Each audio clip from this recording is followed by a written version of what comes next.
ॐ सोमनाथाय नमः।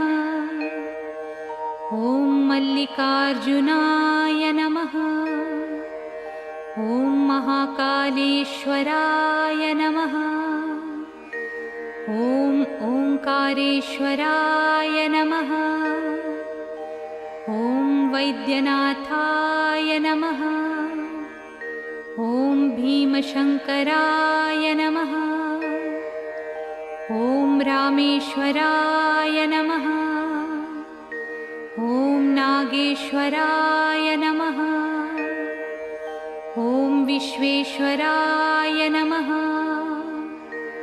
ॐ त्र्यंबकेश्वराय नमः।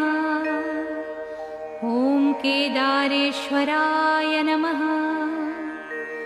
ॐ भुस्मेश्वराय नमः।